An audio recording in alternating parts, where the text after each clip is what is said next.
Hello বন্ধুরা, নিরামিষ খাবার বলতে সবার প্রথমে মাথায় আসে আলু পটলের তরকারি। এবার আমি আজকে সেটা তোমাদের সাথে যেটা শেয়ার করবো সেটা আলু দিয়ে, পটল দিয়ে আর কচু দিয়ে, গাছি কচু দিয়ে। এটা কিন্তু আমি নারকেল বাটা দিয়ে করব।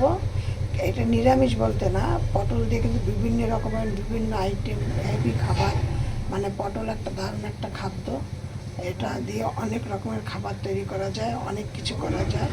তাই আমি তোমাদের সাথে এটা, আমি নিরামিষ বলে না, আমিষও খাওয়া যায়, মাছের সাথে খাওয়া যায়, পেঁয়াজ দিয়ে, রসুন দিয়ে, সব অনেক রকমের খাওয়া যায় আইটেম। কিন্তু আমি যেটা তোমাদের সাথে যেটা শেয়ার করছি সেটা হলো নিরামিষ খাবার দিয়ে। এবার আমি তোমাদের সাথে একে একে সব কিছু শেয়ার করব। দেখো, আমি কড়াইতে তেল দিয়ে দিয়েছি। এবার এর মধ্যে আমি ফোড়ন দেবো। এই দেখো, দিয়ে দিলাম সাদা জিরে। এবার এর মধ্যে দিয়ে দিচ্ছি, দেখো, একটা শুকনো একটা তেজপাতাকে দুভাগে চিড়ে, আর দিচ্ছি একটুখানি দারচিনি, আর দিচ্ছি একটা এলাচ, দুটো এলাচ, বেশি দিচ্ছি না। এবার এর মধ্যে একে একে সব জিনিস দিয়ে দেবো। প্রথমে পটলটা দিয়ে দিচ্ছি, না প্রথমে পটল না, প্রথমে কচুটা দেবো। এবার দেখো, এর মধ্যে আমি দিয়ে দিচ্ছি কিছুটা নুন।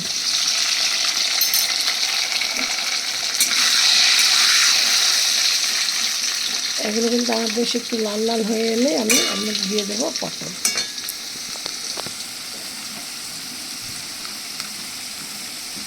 আমি চম্পা রেসিপি হাউস থেকে তোমাদের সাথে রেসিপিটি শেয়ার করছি। তোমরা আমার এই রেসিপিটি দেখবে প্রথম থেকে শেষ পর্যন্ত, এবং তোমাদের ভালো লাগলে তোমরা একটা লাইক কমেন্ট করো। আর নতুন বন্ধুদের বলছি একটা সাবস্ক্রাইব করে পাশে বেলটি বাজিয়ে অন করে রেখে দিও, যারা আমি নিত্য নতুন প্রতিদিন আমি একটা করে আমি রেসিপি তোমাদের সাথে শেয়ার করি, যেন তোমাদের মোবাইল স্ক্রিনে পৌঁছে যায়।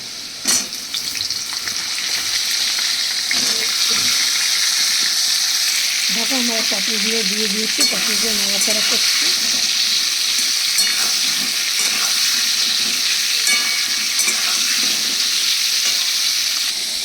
এবার দেখো, আমি এই যে নারকেলগুলো মিক্সিতে পেস্ট করে নেব।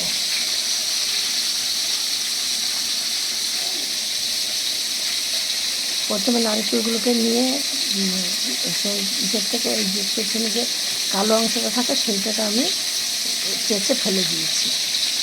এবার তারপর ছোটো ছোটো করে কেটে দিয়েছি, দিয়ে এবার মিক্সিতে পেস্ট করবো। এবার দেখো, আমার পটলগুলো কিন্তু ভাজা হয়ে গেছে। এবার এর মধ্যে আমি দিয়ে দিচ্ছি আলুগুলো।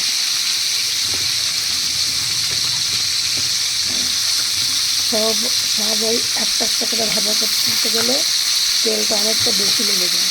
আমার রেসিপি একদম কম তেলে রান্না, যার জন্য আমাকে আলাদা আলাদা করে ভাজতে হবে। এবার সবজি বুঝে মিক্স করতে হবে।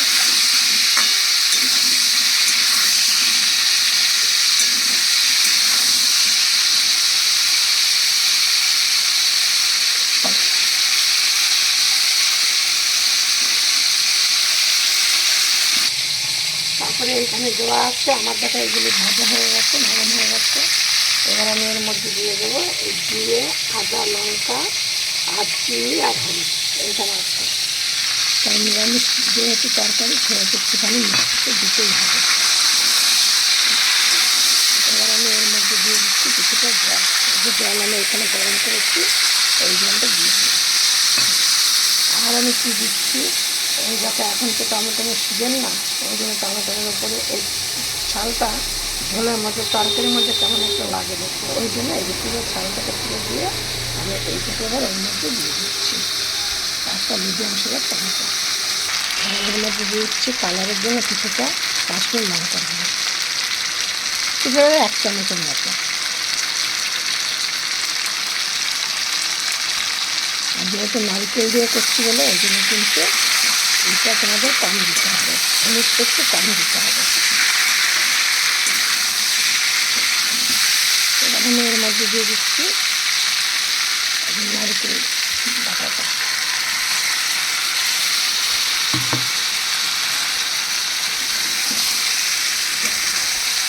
আর দেবো এখন নুন। আমি তখন নুন দিই,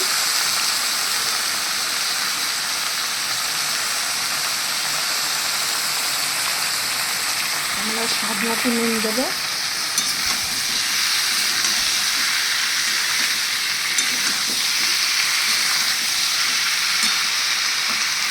তার দেখো এর মধ্যে আবার একটু জল দিয়ে, মশলা কিন্তু যত ভালো কষানো হবে তত টেস্ট খেতে লাগবে। যত তোমরা কিন্তু গরম জল করে নেবা, গরম জল দিয়ে তোমরা এইসব রান্না করবে, ঘর যা দিয়ে লাগবে বাবার তোমরা যখন একটু জল দেবে সেটা গরম জল দেবে, তাহলে কিন্তু তরকারির স্বাদ অন্যরকম হয়, ভালো ভালো হয়, অন্যরকম বলতে ভালো হয়। আর তরকারি যদি তোমাদের কিছুটা থেকেও যায় সেগুলো সেই তরকারিটা নষ্ট হবে না। এবার দেখো গ্যাসটা আমি লো করে দিচ্ছি, কারণ হচ্ছে নিচে লেগে যাচ্ছে। মশলাটা কষানো হয়ে এসছে, কিন্তু আরেকটুখানি হবে, আরেকটুখানি করবে। এবার দেখো আমার মশলাটা কিন্তু তেল ছেড়ে গেছে, এই দেখো। এবার আমি এর মধ্যে দিয়ে দিচ্ছি জল, যে জলটা আমি গরম করে রেখেছিলাম সেই জলটা দেবো, কারণ আলু পটল কচু সব আমার সেদ্ধ হয়ে গেছে।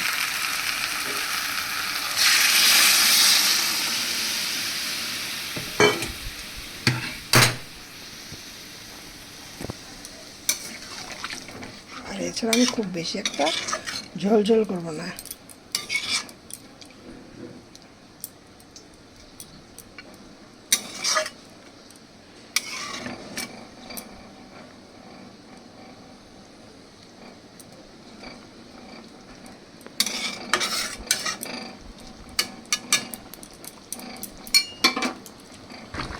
দেখো আমার কিন্তু রেসিপিটা প্রায় হয়ে এসছে।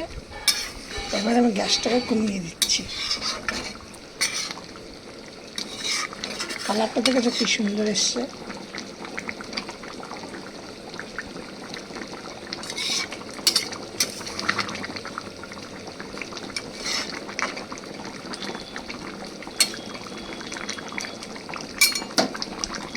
আমার এটা হয়ে গেছে, এবার আমি গ্যাসটা অফ করে দিলাম। এবার তোমরা এটা গরম গরম ভাতে পরিবেশন করো, দারুণ খেতে।